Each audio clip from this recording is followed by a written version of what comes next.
Hey there, everybody. Welcome back to another episode of the Build Your Copywriting Business podcast. Hey there, Kate. Hello. Hello. Okay, guys.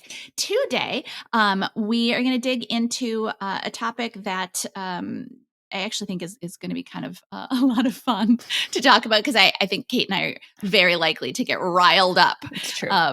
We do get a lot riled up actually fairly regularly. We just don't share it as much. But now we're going to dig in and we're going to get riled up because we're talking about the terrible advice that new copywriters get all the time. This is the kind of stuff that whenever we see it repeated or wherever we hear a student say, but I've heard you have to do this, we just want to bang our heads against our desk. Not because the student heard that, but because someone is still giving this advice and it is terrible. Yeah. So I'm really looking forward to dig into this one. Yes.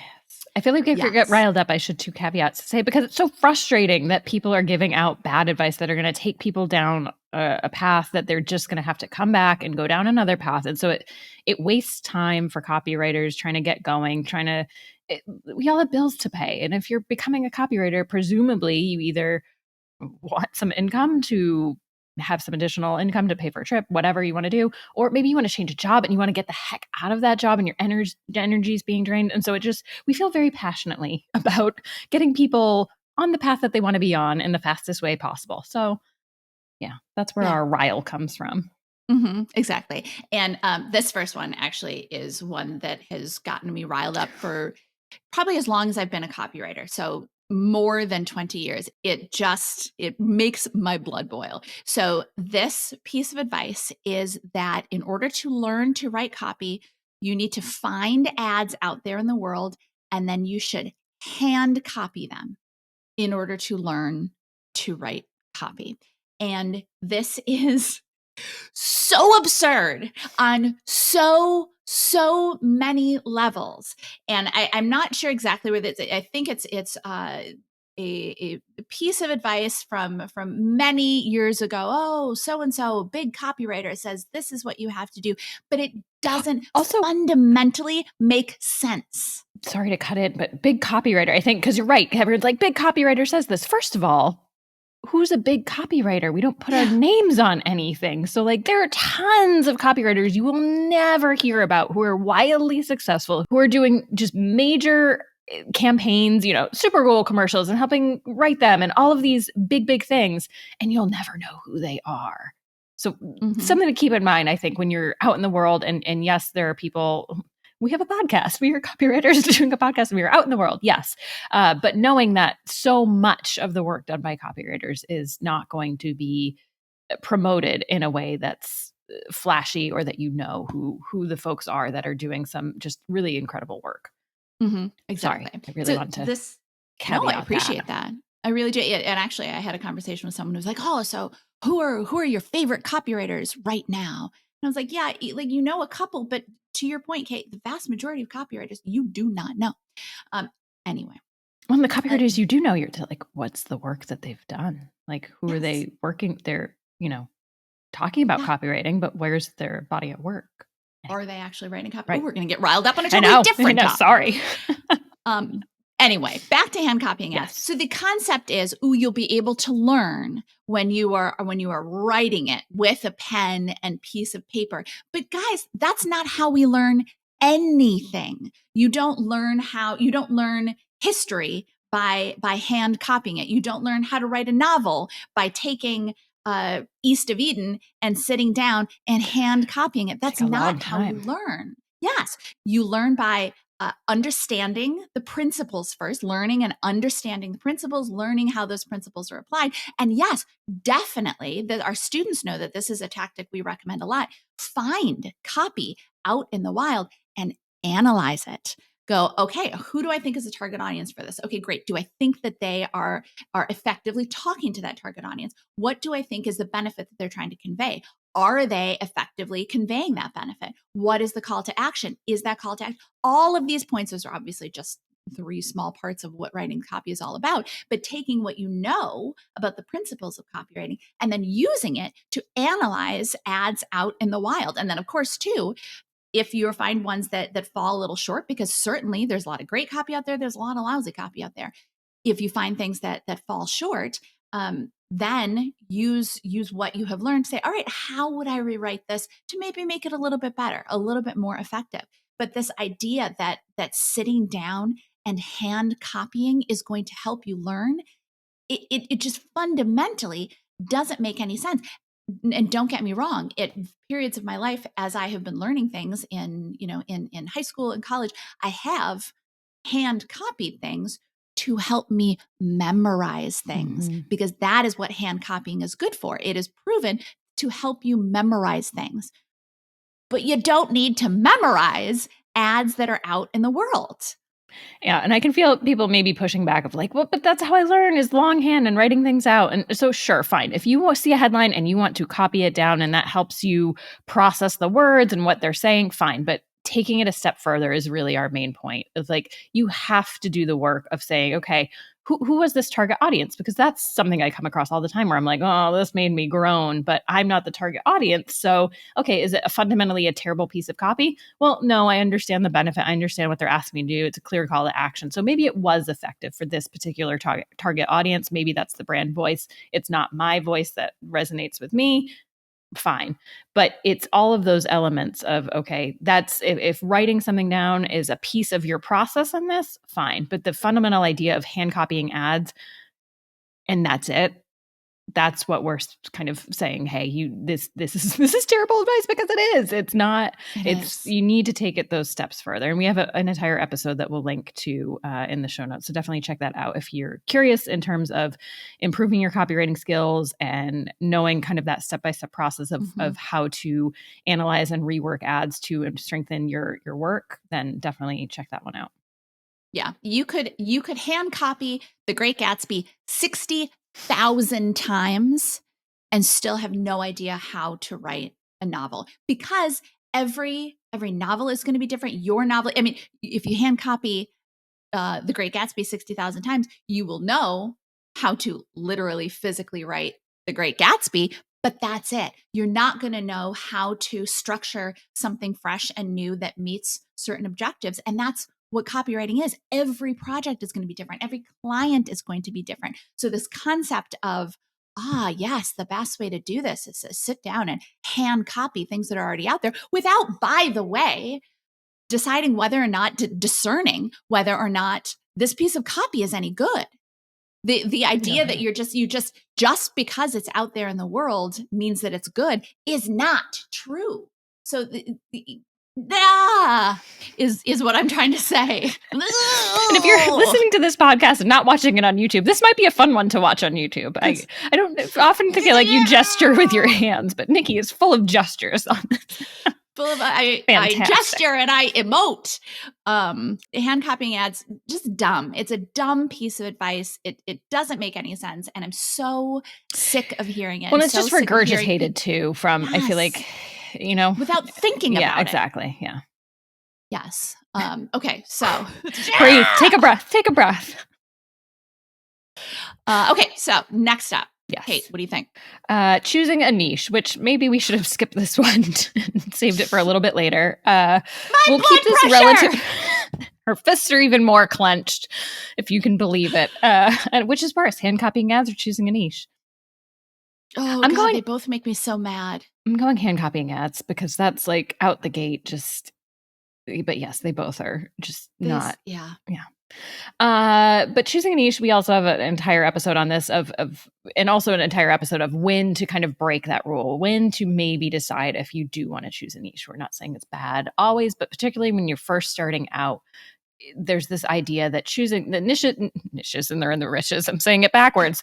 Riches are in the niches, and it doesn't even rhyme. And that's why it's very difficult for me to say, because I want to say riches are in the niches, or riches, niches. Anyway, we're going down a weird road here, but I see what you're trying to say. The riches are in the niches is what a lot of people say. Yes. Yeah. And it's just, again, because it's catchy, I feel like it gets repeated again and again. And there may be some people who have had great success choosing a niche and have gone down that route.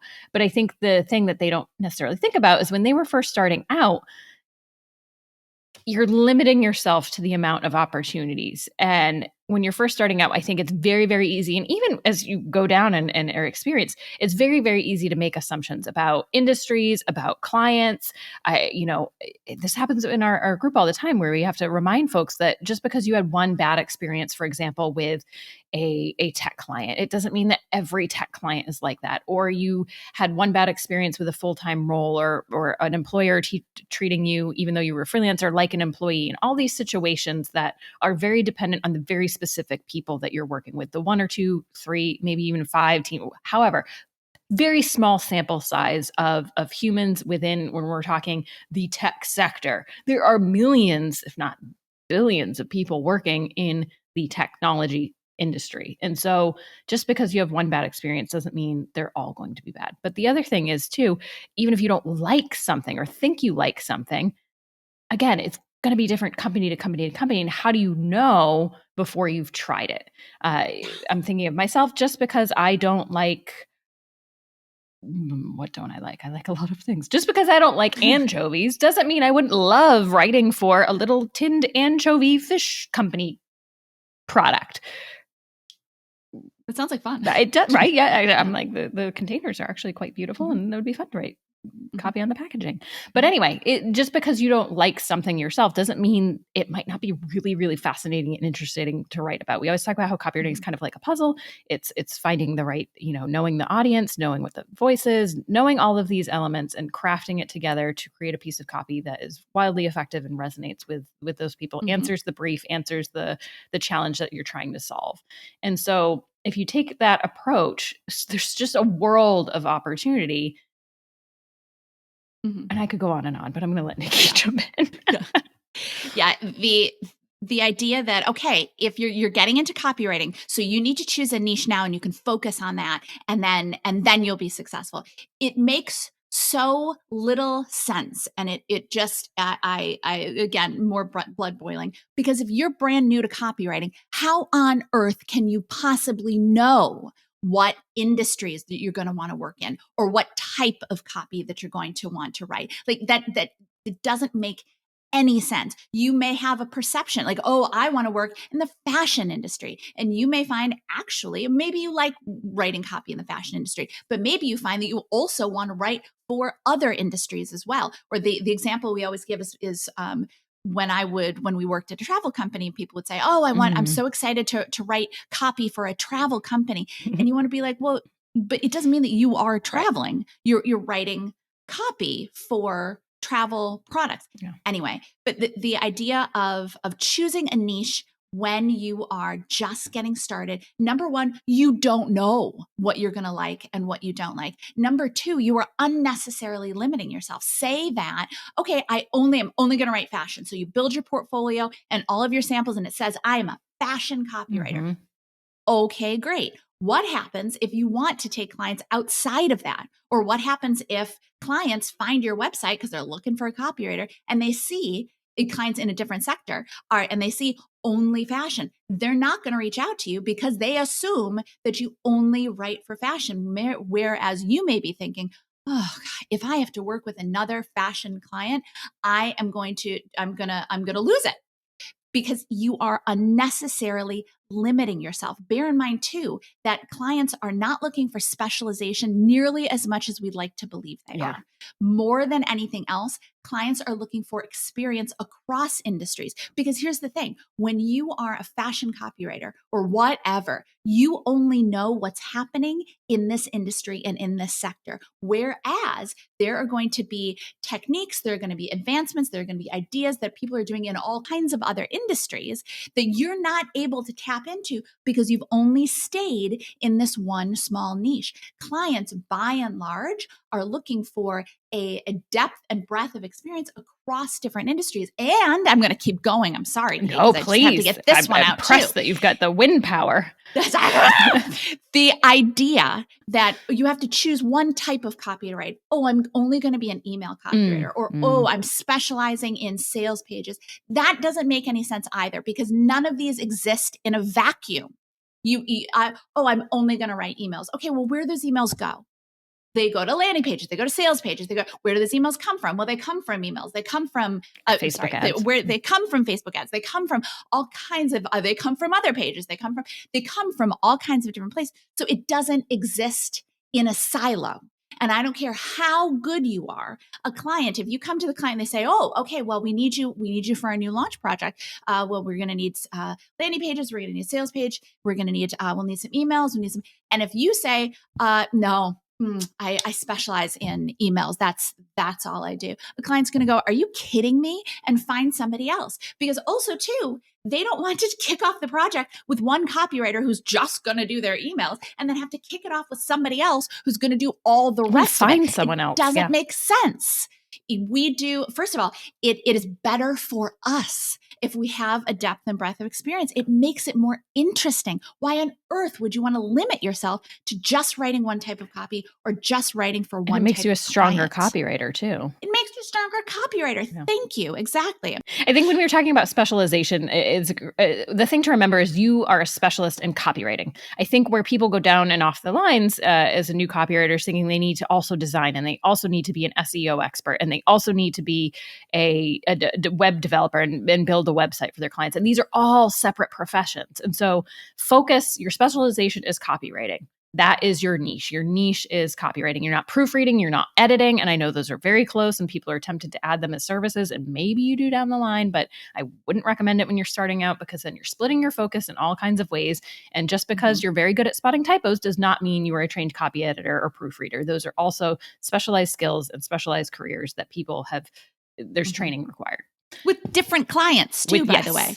Yes. And so think of that as your specialization. If you're thinking like, well, I need a niche. Yeah, it's copywriting. The other thing, and I think this is where the advice comes from, is that people say, again, because the riches, niches rhyme, you're not actually making more money if you niche. I think that's the perception, and that's how people spin it, is that you can charge more because you are an expert and you're staking your claim in fashion copywriting or writing for CBD companies or writing for whatever the tiny little micro niche is, email copywriting, launch email, whatever. That's not true. You charge your rates, and your depth and breadth of experience is going to allow you to charge higher rates. Frankly, if I saw someone, and we've hired copywriters, we work with copywriters. If we see someone who just has experience in one thing, that's a red flag. I don't know if you disagree. Well, Nicki shaking her head. Of course you don't disagree, but I completely agree. I was on staff hiring a copywriter to bring onto the team, and I looked at his resume, and he'd been at the same company working for the same product for like 7 or 8 years.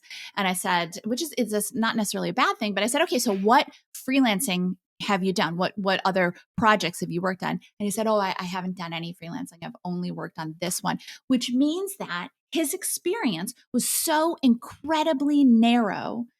I was not interested in bringing him on the team because that was the only experience that he had to offer. And it is the same thing when clients are evaluating you. When you have this tiny little bit of experience to offer, you are not providing more value, you are providing less value. Yeah. And it's very easy to get very stale and write the same things over and over. I've done a lot of work in higher education, and that's certainly not my niche, but I've done quite a bit. And I even find myself, and I'm like, oh, I just wrote the same line I wrote for that last client, because it could work or whatever, but then it becomes stale and old, and you're not getting fresh ideas from outside, from other clients, from other things going on in an industry. And certainly you can look outside and keep up to date, and you should, with newsletters and podcasts and all of that sort of thing to keep yourself fresh. But if you're not actively on a day-to-day basis working and writing in other industries, it's going to become very stale, and it's going to become very limiting for yourself, but for your clients. And so that you're not able to provide the best copy possible just because you say, okay, I only do welcome email series, and that's my specialization. Mm-hmm. As a copywriter, you should be able to write that welcome email series all day for all of your clients. Sure. But what about other things? And what about other things that'll bring you fresh ideas to these welcome series that you're doing?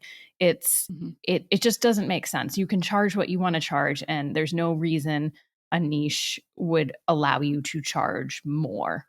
Mhm. Your expertise in copywriting is valuable, and that breadth is valuable. And that's what clients are going to, smart, savvy clients are going to look for and want. Exactly. And also, how boring for you Yeah. to only write one type of copy or only write for I one think it's type quite, of copy. it could be lazy. How Quite boring. frankly, if it's like, Yeah. well, then I can just, I know this, and I know this by like the back of my hand. I can write out this new welcome email. No, then you're just at that point being lazy and throwing in the towel and not actually doing your clients a service to really produce something that's effective for them and their specific thing. Yeah. For me, when I hear that you need to choose a niche or niche, however you want to say it, from people who are calling themselves copywriting coaches or freelancing coaches or whatever, that always says to me that they have a limited Yes. experience working themselves, that they are too new to actually understand what it's like to be out there and working. And that is always a red flag for me. Now, business can be a different thing. We do not sell a course to the entire world. We sell a course for people who want to become professional copywriters. That is our niche. We don't sell a course about how to write anything for anyone. Or even sell our course to business owners looking to write their own copy. We're not doing that. That's separate. And there are companies that do that.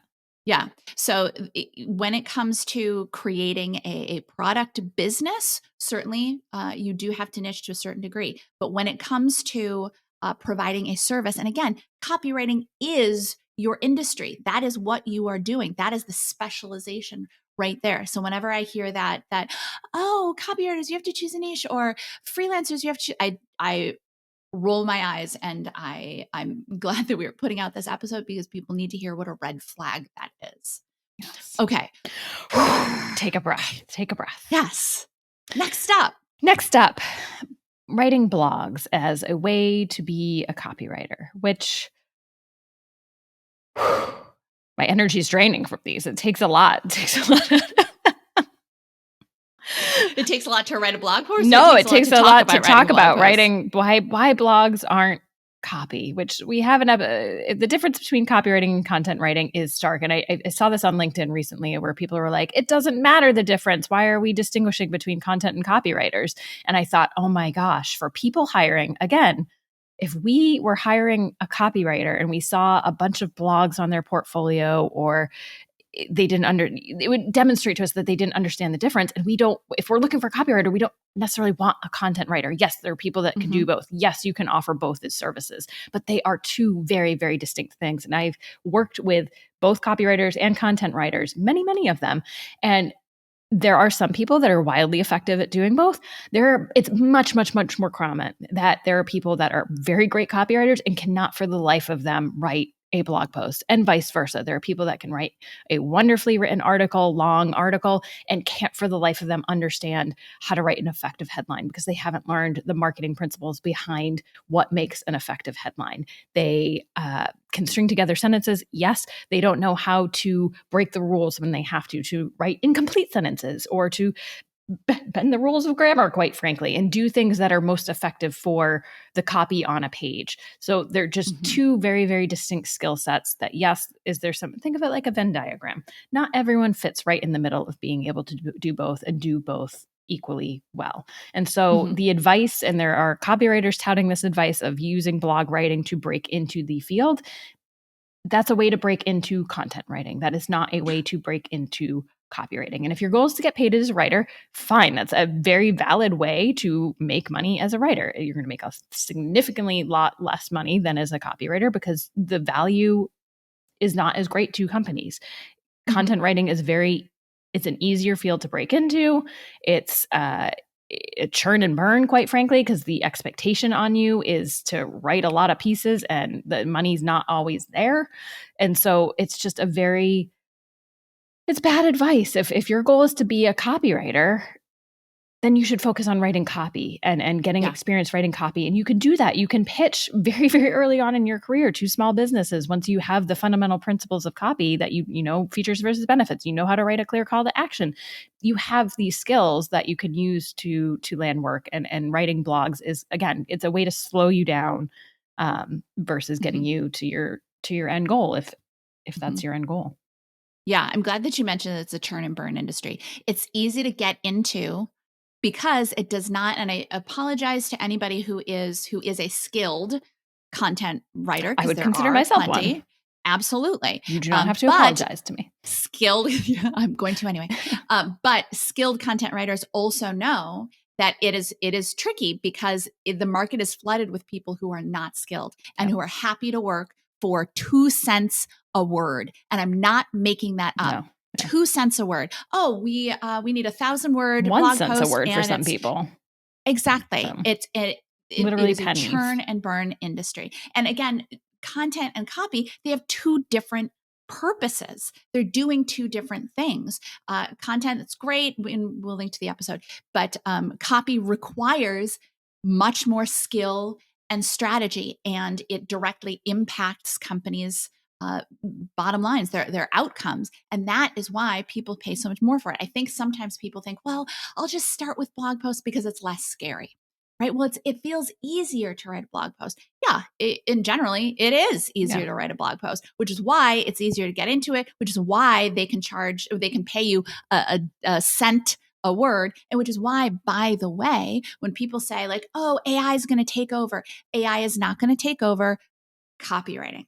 And even we're even saying that AI taking over content is not as big of a thing as people thought it was going to be. Still something to be concerned about if you're a content writer, because AI can pull together a blog post in a matter of moments, whereas the specialization and skill required to write copy is a totally different story. And also, too, AI can't partner with the clients. AI can't ask the questions to get the clients to get the right inputs to create the piece. And we have a whole cred in, cred out on AI. We'll link to that too. We're going to link to a lot of episodes. We have a whole episode, exactly, a whole episode on it. But the idea that content is a great way to break into copy. These are 2 different things. It would be like saying, driving a school bus is a great way to break into race car driving. I think you're saying flying an airplane. That's it. Well, but 2 different things. Vehicles, 4, maybe more wheels on a bus. I forget. I know they go round and round. I was going to say that's when I started singing as soon as you said that. Yeah. Both driving, great, but 2 very, very different kinds of driving, very different. And it's the same thing with copy and content. The 2 are not the same. And if any, quote unquote copywriting coach or guru or whatever piece of advice you see on the internet, it's like the best way to break into it is with content. Run. Best way to break into content writing is with content writing. The best way to break into copywriting is with copywriting. Yeah, right. If you wanted to be a race car driver and somebody said, the best way to break into it is by getting started driving school buses, you'd walk away, right? I'd have questions. I've had a lot of questions. A lot of questions. A lot of questions. Exactly. Okay. Maybe they know something I don't, but maybe. I doubt it. No. Okay, next one. Here's another one. They all just get me riled up. The idea that the best way to start landing work right away is to use sites like Upwork and Fiverr and freelancer.com and these job bidding sites, because I get initially why people think this. I absolutely get it initially. It feels easy, right? And if you're not familiar with these sites, here's how they work. They have a whole bunch of people who are freelance, a whole stable full like thousands and thousands and thousands and thousands in each industry. And what happens is people who need things, need projects completed, go to these websites and they post a job, and then people who can do that job, they put together proposals and they vie for that job. And I know that people are like, oh my gosh, that's so great. I don't have to go out and find people. I just have to go to this website, log in, and then there are all these people looking for copywriting, and I'm a copywriter, can do that. So many problems with this. So many. Number one, and I promise I will let you speak. No, it's fine. Number one, here's the thing, and I can tell you this because I have hired people off of Upwork. People who are going to Upwork are looking for the best that they can get for the cheapest that they can get it. They are not looking to hire top skill. Or I should say, they're looking to hire as good of skill as they can possibly get for as cheap as they can get, because that is how the platform fundamentally works. Because yes, people are looking to hire a copywriter, but they're not just looking to hire you. You are literally having to compete with dozens, if not many more than dozens, of other people who are going to be willing to do it for cheaper. So you have to take the time to write up your proposal, and it has to be written well because you're a copywriter. And then you have to offer a rate that is going to be competitive enough. And if you can't see me gesturing, I'm making the lower sign with my hands, going to be competitive enough that makes you stand out among all of the dozens of other people on this platform. And there are even more things, but let me just say then, that means that, okay, best case scenario, you get this job, but you get it for way less than your standard rate. So you're already discounting yourself. Whereas if you were working for someone else, you'd be making more for that time. So you're penalizing yourself basically for working for this client. Worst case scenario, you spend all of your time putting together proposals for work that you never ever get.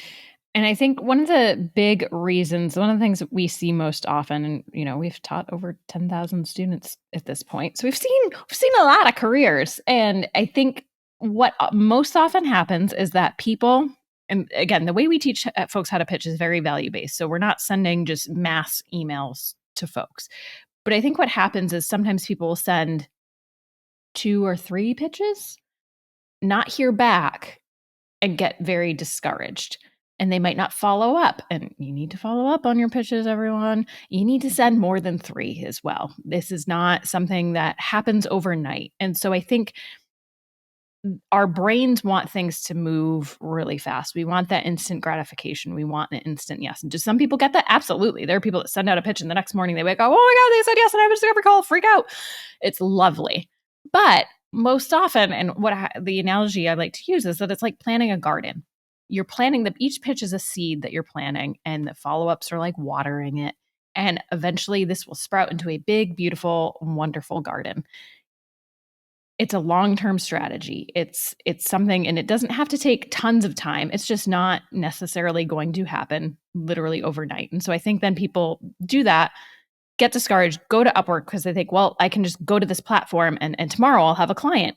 And then they spend hours on Upwork and realize, oh, I've just wasted weeks and weeks of time on Upwork because I thought it was going to be easier. I thought it was going to be faster. And then they come back to pitching and realize that that's actually the most effective way. And we see this again all the time of people being like, oh, nope, I sent pitches and this is the way to do it and actually get clients that are willing to pay me and value my services and value my work. And again, not every pitch is going to be a yes, but you're planting the seeds so that, like, how many times do we see people that, and again, this is not all of them, but they'll send out a pitch and months later, the client will reach back out to them. And so you're putting all of this into the world and a lot of it's going to come back. Some of it right away, some of it couple weeks away, some of it a couple of months, sometimes a year, people will come back and reply to a pitch. But that's why you're sending, if you want to be a full-time copywriter, more than 3 in a week.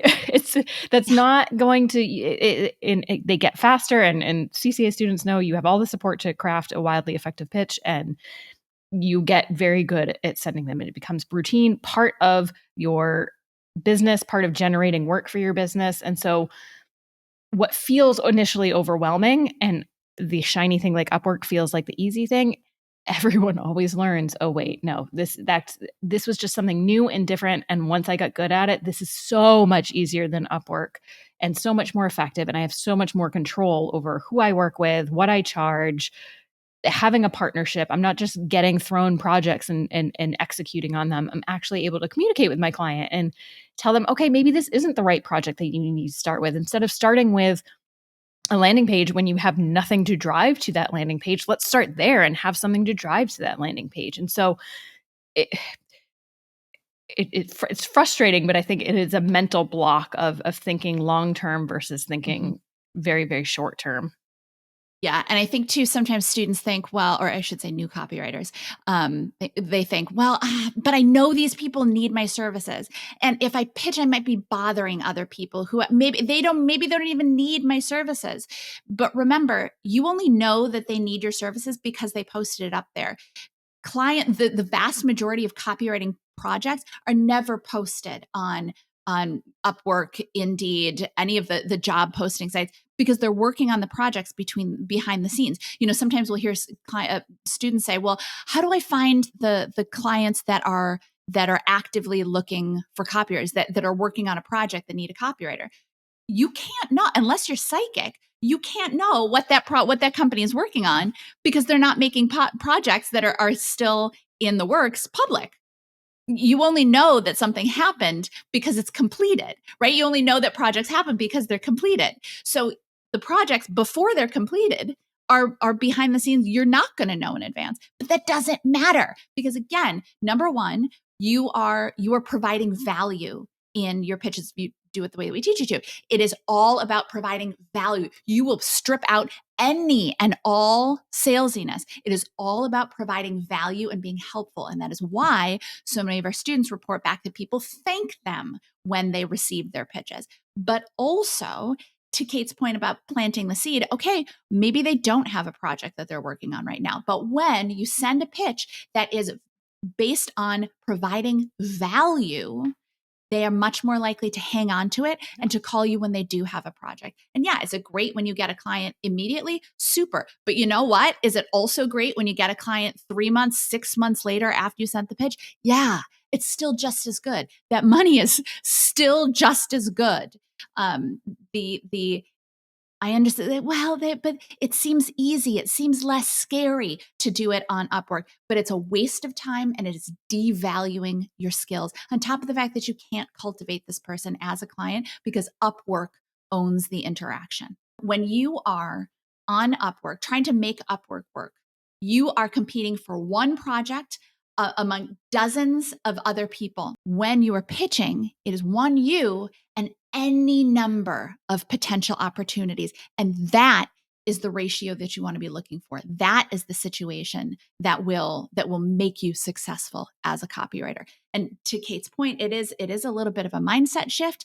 And I understand that it can be a little bit scary to put yourself. It's just an email. It's also a very helpful email. And our students know it's the first one you send, maybe it's like, well, I've never done this before. So you're getting outside of your comfort zone, but it's worth it. And that is how you build a successful freelance business. All right. So we've got 2 more terrible pieces of advice. The first one is going to be pretty quick. Again, we have a full episode on it, but copywriting templates.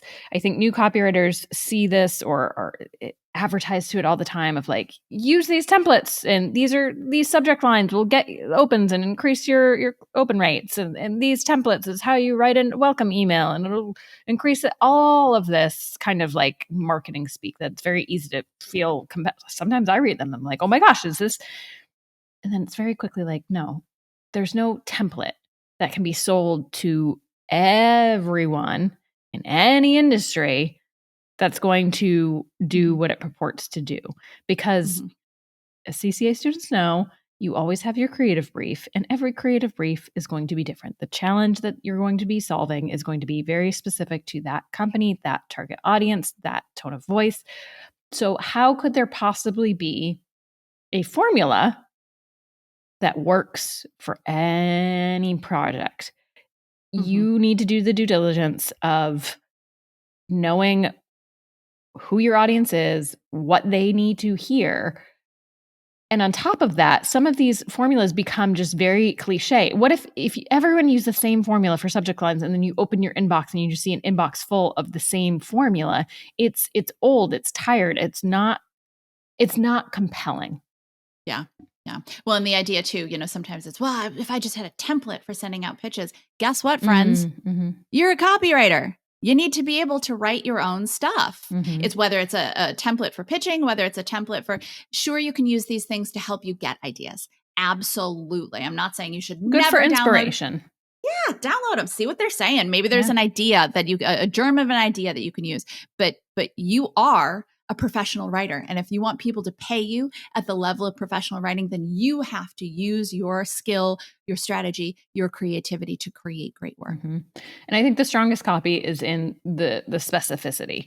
I think people are worried of like getting too specific then doesn't make it universal or relatable. And I think that's where we have to shift, because there is relatability in the specificity. You know, if someone's talking to parents and they're talking about, going to their son's dance recital and how, there were goldfish on the van floor. I'm going very off a tangent here of what this would mean, but the specificity of details of like, okay, maybe I don't have a son, I have a daughter, but I understand the idea of going to an event. Maybe they play soccer, they don't do dance.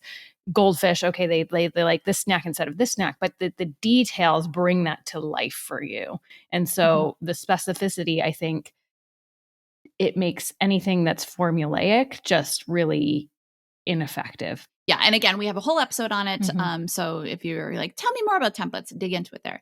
All right. Last one. And this is a very common one for anybody, any freelancer, but also copywriters as well. The idea that you have to work for free to build your experience. You should absolutely never volunteer to work for free. And I think newer copywriters tend to do this because they're nervous. They're just getting started. They don't feel like they're like, someone will pay me for writing, but writing's so easy for you, friends, not for the vast majority of people.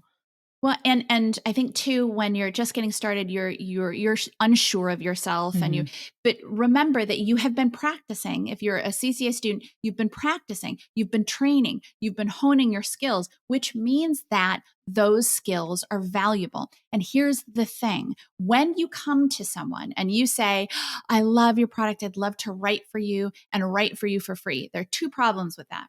Number one, what you are immediately saying is that my skills are worth zero. My skills are worth nothing. And not only are you saying that about it, there's also no incentive for them to ever pay you for it because you have valued yourself at zero. But I know sometimes people think, well, it's free. Why would they say no to free? Because you are also saying that my skills are worth zero. So I don't value myself and I may not actually be any good. So it is a risk for them to take you on because they may say, all right, great, I'll take your work for free. They may then have to rewrite it because you're coming in and saying, I'm not very good at this. That is what you are saying by saying you are willing to work for free. I'm not very good at this. So number one, why would they hire someone who's not very good at it, who's willing to, because they know that they have to pay a pretty penny to get a good copywriter. So why on earth would they, instead of hiring an expert, hire someone who's coming in and saying effectively, I'm so not good at this, I'll do it for you for free. But also it's more work for them to get copy from someone who's saying, who is not good, which is what you would be saying. It's more work for them because then they have to hire somebody else to fix it. If you were good, you would be charging for it. And now we know, because you have been working on your skills, you've been building, that you are good. You just don't feel like you are. But when you go out into the world and say, I'll work for you for free, you are telling the world, I'm no good, which means that they either are going to hire you and take advantage of you because they can tell that they can get something out of you for free. And especially because you're good. They're like, ooh, this person doesn't know they're good. Yeah. Or they're not going to hire you because nobody wants to hire a copywriter that's not good at what they do. It makes no sense for them to hire. It'd be like if a plumber came to your door and said, hey, I'm willing to, I don't, I'm only going to charge, I'm not going to charge anything because I'm very new. I don't have any experience as a plumber. I've got visions of my sink just flooding my house is what I've got visions of. Would you ever hire a plumber who's like, I'll do all of this for free? No, terrifying. Because you know that you'd have to come in and fix it. And the thing is even when you're thinking to yourself, but I don't have any clients yet. Oh, I'm brand new to this. You may not have clients yet, but that doesn't mean that you don't have experience because, again, our CCA students know you're going through the action sheets. You're getting feedback. You are honing your skills. We have a lot of action sheets in there. We have a lot of opportunities for you to practice and to get feedback and to make changes on the feed and to improve. So yes, you might be at the moment where you don't have any clients yet, but you have experience, which means that you have skill, which means that you should be paid for it. Okay, really just kind of fire hosed on that last one, but that's another one that gets me very, very riled up. Now, there is a slightly different scenario. If a company comes to you and says, hey, we're interested in hiring you, will you do a short copy test just so we can see what your skills are like? Now, I will say most copy tests now are paid, but there are still some residual ones that are not paid, but it needs to be a short test. Yeah. Should be something that's not going to take you any longer than a half hour, maybe an hour. In that scenario, you could do a copy test for free. Again, they're often paid, but it's possible that they might request a free copy test. In that scenario, okay, in that one limited time frame, it might be worth it. If it's a client you really want to work with, it might be worth it to do that copy test and to do it for free. However, again, that is a test for you to land work with them that will be paid at your standard rate. There's no scenario in which a company should be asking you or expecting you to work for free.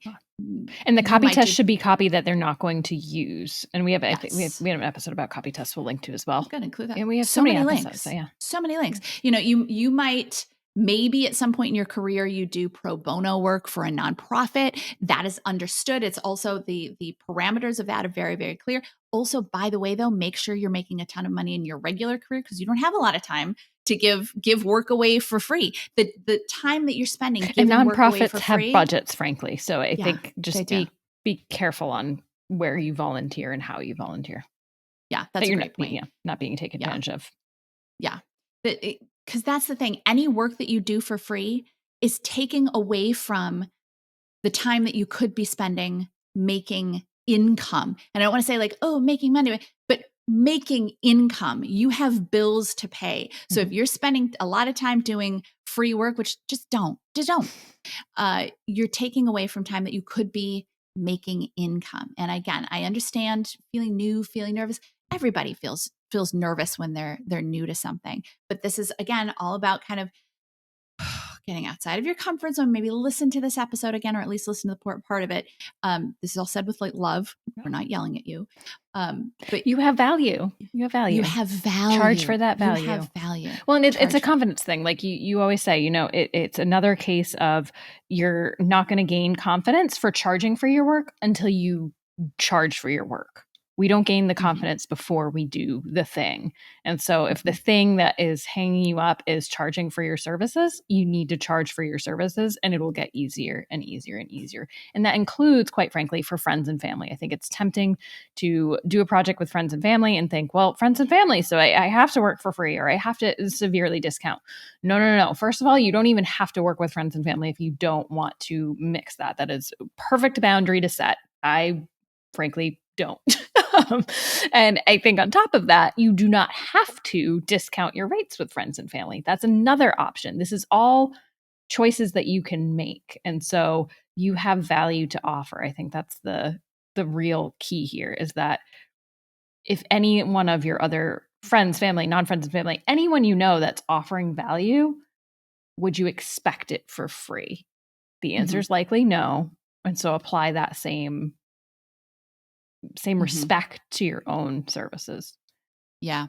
I think kind of in summation, one of the things that the internet has created is an echo chamber of bad advice, right? Somebody says something, somebody else repeats it, somebody else repeats it again, somebody else repeats it again. And all of that is separate from the fact that it may not actually even be good advice, but people repeat it and repeat it and repeat it. One of the things that I learned in my career, and I'm glad that just in my life, and I'm glad that I did, is to only take advice from people who are successful and have been successful for a while at what it is that you want to do. You know, don't take relationship advice from your perpetually single friend. Don't take business advice from your Uncle Steve, who's never run his own business.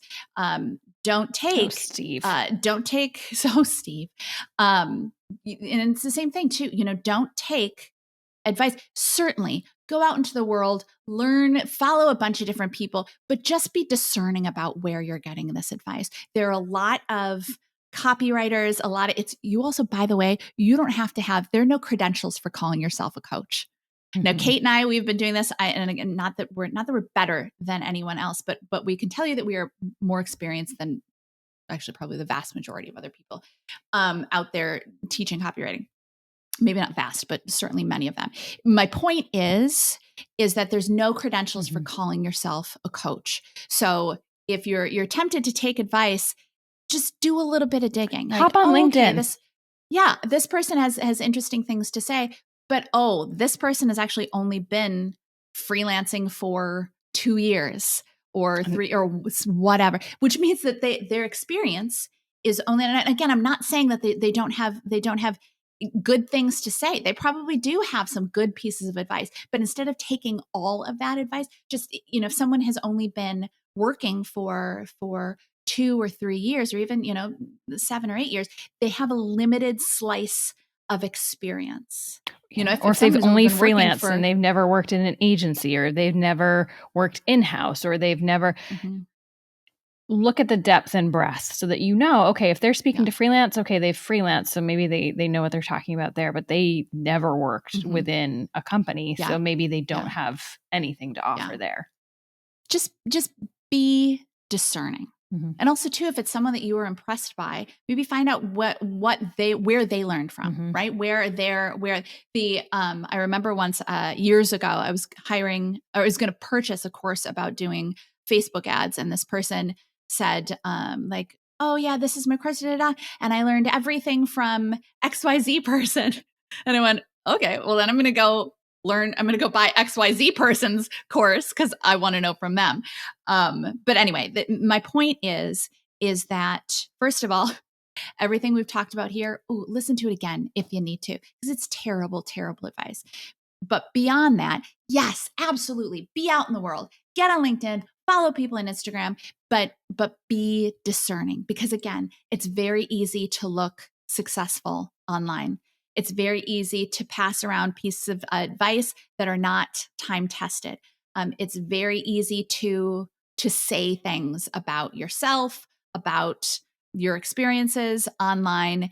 It's very easy to make. It's even easy to make promises online that you can't actually follow up on. So just as you're out in the world, and as you are following people, and as you're getting advice, just be discerning, and don't just follow what anybody, and this is true for us as well, certainly true. Don't just follow what people are saying because you like what they're saying. Be discerning. And the only thing I would add to that is thinking, as you're looking at things and advice, knowing what's maybe anecdotal versus what has maybe more data behind it. So everything we've said here is really, again, we've taught 10,000 students. We've seen a lot. Have there been 1 or 2 people that have found success on Upwork?